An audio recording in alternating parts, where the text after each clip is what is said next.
Ya, bismillahirrahmanirrahim. Assalamualaikum warahmatullahi wabarakatuh. Selamat datang Ibu Restu, Pak Nurdiansyah. Pada kesempatan kali ini, alhamdulillah kita bisa bertemu. Dan mudah-mudahan pertemuan ini membawa keberkahan ya Ibu. Terima kasih saya ucapkan atas kesediaannya untuk bisa berbagi. Sebelumnya perkenalkan nama saya CPNS Latsar tahun 2020, gelombang 10 di Pusdikmin, Pusat Pendidikan Administrasi Polri, Kota Bandung. Tempat ngajar SMP 14 Bandung. Silakan mungkin Kang Nurdiansyah untuk memperkenalkan diri terlebih dahulu. Oke. Dan perkenalkan juga Ibu Restu, saya Nurdiansyah. Saya merupakan anggota tim dari Bapak Agus. Saya pun merupakan CPNS Kota Bandung 2019 dan peserta Latsar angkatan ke-53 gelombang 10 Pusdikmin 2019 ini. Nah, paling itu aja ya. Untuk perkenalannya mungkin udah saling kenal. Kalau Ibu Restu mungkin boleh memperkenalkan dirinya, Ibu. Ya, terima kasih. Saya ucapkan selamat ya pertama-tama kepada Pak Agus dan Pak Nurdiansyah sudah terpilih sebagai CPNS dari sekian juta manusia yang mendaftar. Masya Allah, semoga menjadi jalan keberkahan bagi semuanya ya. Masuk bagi negara Indonesia kita tercinta ini sebagai guru PPKN ya. Betul. Saya Restu Desi Maulida. Pekerjaannya mengajar, jadi sama seperti Anda semuanya sih profesinya. Tindakan terorisme atau aksi terorisme menurut saya adalah sebuah tindakan yang mengancam. Jadi tindakan yang mengancam, baik itu mengancam personal, mengancam lingkungan, bahkan mengancam negara gitu ya. Jadi tindakan meneror atau mengancam dari satu pihak. Menurut saya, terorisme itu adalah suatu aksi kekerasan atau dapat juga berupa ancaman kekerasan di mana memiliki tujuan merusak, melemahkan, menakut-nakuti, ataupun mengubah suatu keadaan menjadi kacau.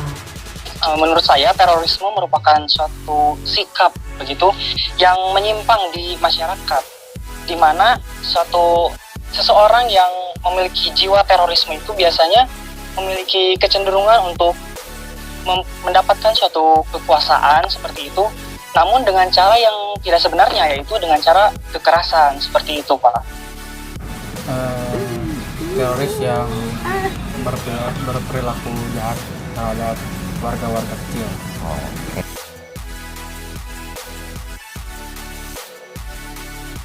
Jadi ciri-cirinya adalah ini bisa dilakukan perorangan ataupun per kelompok gitu ya. Dan ini ancamannya juga bisa kepada perseorangan, kepada lingkungan, dan bahkan kepada dalam skala yang lebih besar lagi. Bentuk-bentuk atau contoh-contoh atau ciri-cirinya yaitu tadi tindakan yang mengancam apapun bentuknya ya. Dari mulai bentuk-bentuk yang terkecil gitu yang paling sederhana hingga terorisme terbesar. Mulai dari meneror, ini dalam konteks yang luas ya, dan dalam konteks yang umum ya berarti menerornya misalnya mulai dari contohnya ya, mulai dari misalnya surat kaleng atau menelpon gelap sampai ke pada skala yang lebih besar mengancam negara, misalnya seperti separatis di Papua misalnya, itu kan salah satu bentuk teror juga ya. Gitu. Ciri-ciri terorisme biasanya menggunakan kekerasan, kemudian pelaku itu menyembunyikan identitas, dilakukannya secara diam-diam, dan aksi tersebut sudah direncanakan dari awal. Baik, menurut saya ciri-ciri dari seseorang yang melakukan tindak terorisme itu biasanya perilakunya itu menyimpang dari masyarakat, kemudian memiliki pandangan yang berbeda seperti itu terhadap sesuatu.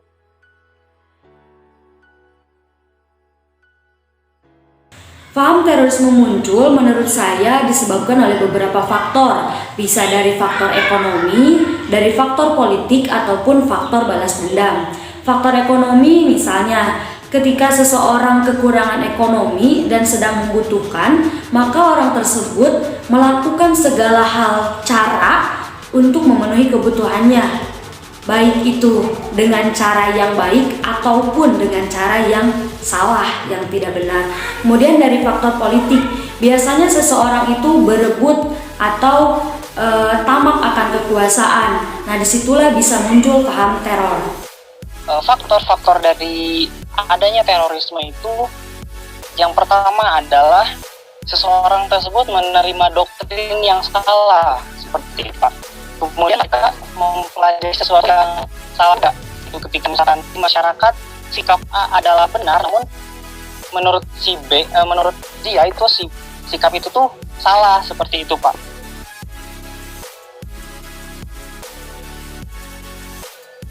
Yang akan mendapatkan dampak langsung adalah mungkin stabilitas, kenyamanan, keamanan, ketenangan gitu ya, dari perseorangan, dari masyarakat, dan dalam yang lebih luas lagi berarti stabilitas negara terancam.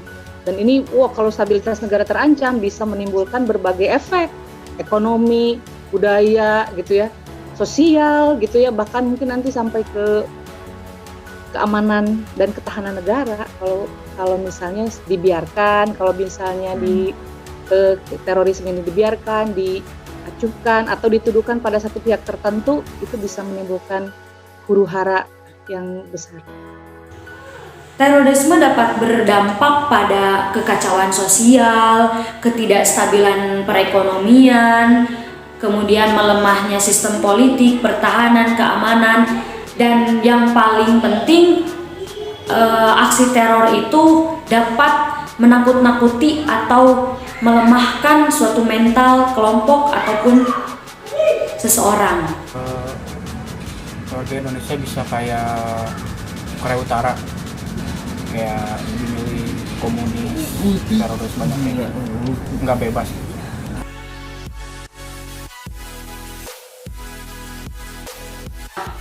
Kami sebagai mahasiswa harus mempunyai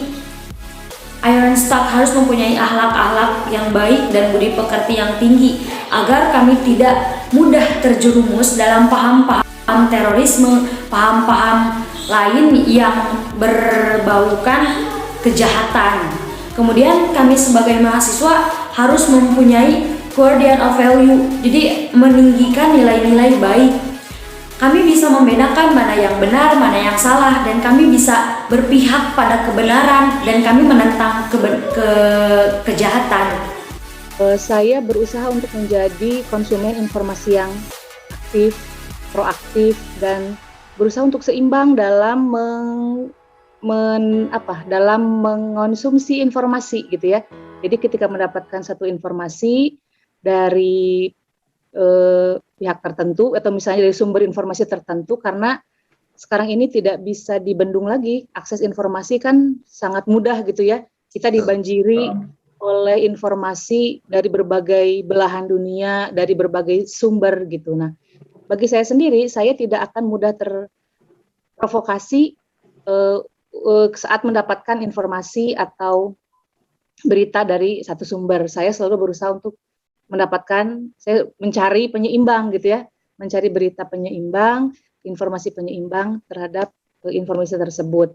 Saya sebagai pengajar juga mengajarkan begitu kepada mahasiswa untuk menjadi pembaca kritis dan berusaha untuk selalu berpikir kritis dalam menyikapi mendapatkan suatu informasi.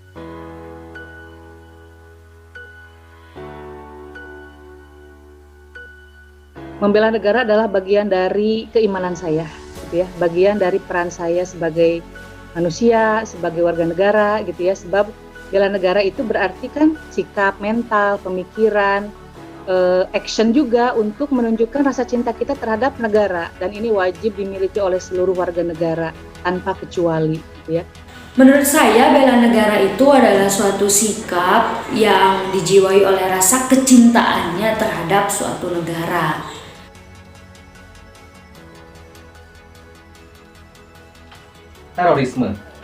Terorisme merupakan sebuah ancaman global yang masih terus terjadi bahkan hingga hari ini. Berdasarkan hasil wawancara kami dengan 3 narasumber yang berbeda, mereka memiliki pemahaman masing-masing mengenai arti dari terorisme dan juga arti dari bela negara. Pemahaman ini tentu menjadi modal bagi kami untuk dapat melihat bahwa masyarakat luas, khususnya para pemuda, sudah betul-betul menyadari bahaya dari terorisme dan juga radikalisme yang tidak hanya menebar ancaman, namun juga menebar ketakutan, serta dapat mengancam stabilitas nasional negara Indonesia. Sedangkan terorisme dilakukan tidak hanya oleh perorangan, namun juga bisa dilakukan oleh kelompok-kelompok besar. Tentu kelompok ini memiliki ragam sekali motif. Ketidakpuasan pada suatu kebijakan, doktrin yang dilakukan secara dinamis dan juga strategis pada kelompok-kelompok pendukung gerakan radikal, serta adanya ideologi yang terlegitimasi dan juga mengakar yang diyakini oleh pengikutnya bahwa itu adalah benar. Menurut Audrey Kurt Cronin, ada 4 tipe kelompok teroris. Yang pertama ada left-wing teroris, atau teroris sayap kiri, di mana ada kelompok teroris yang memiliki hubungan dengan komunis. Yang kedua adalah right-wing teroris, atau teroris sayap kanan, yang mana teroris ini merupakan teroris yang terinspirasi dari fasisme. Yang ketiga ada etno-nasionalis atau separatis teroris, yaitu teroris separatis, yang mana gerakan teroris ini mengiringi gelombang dekolonialisasi setelah Perang Dunia Kedua. Dan yang keempat adalah religious or scared terrorist, atau teroris keagamaan, yang mana merupakan kelompok teroris yang mengatasnamakan agama atau agama menjadi landasan atau agenda mereka. Apapun bentuk dan juga tujuannya, teroris merupakan pelanggaran berat terhadap nilai fundamental bangsa. Ketidaksesuaian praktik dan juga tujuan dengan ideologi negara menjadi inti utama tidak layaknya teroris hadir di tanah ibu pertiwi. Indonesia sebagai negara dan juga bangsa yang besar yang begitu menghormati hak asasi manusia, tentu harus menyikapi hal ini dengan bijak dan serius. Bahwa terorisme mampu merusak stabilitas negara dalam berbagai bidang kehidupan, sehingga perlu adanya penanganan yang serius. Setidaknya terdapat 2 pendekatan yang dapat kita lakukan untuk menangani bahaya terorisme dan juga radikalisme.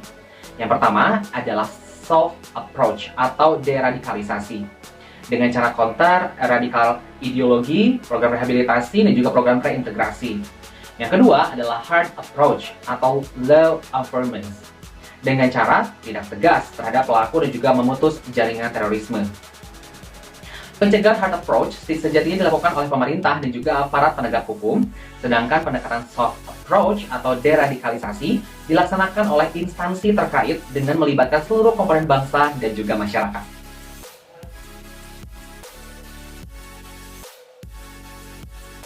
Kesimpulan, semua narasumber sepakat dan setuju bahwa paham terorisme dan paham radikalisme sangatlah berbahaya karena sangat bertentangan dengan nilai-nilai Pancasila dan Undang-Undang Dasar Negara Republik Indonesia tahun 1945. Selain itu, semua narasumber mengetahui faktor-faktor penyebab ataupun untuk kegiatan dari paham terorisme dan paham radikalisme. Semoga dengan sadarnya dan luasnya wawasan tentang bahayanya paham radikalisme dan paham terorisme bisa menjauhkan negara kita dari paham tersebut, sehingga negara kita senantiasa aman dan damai.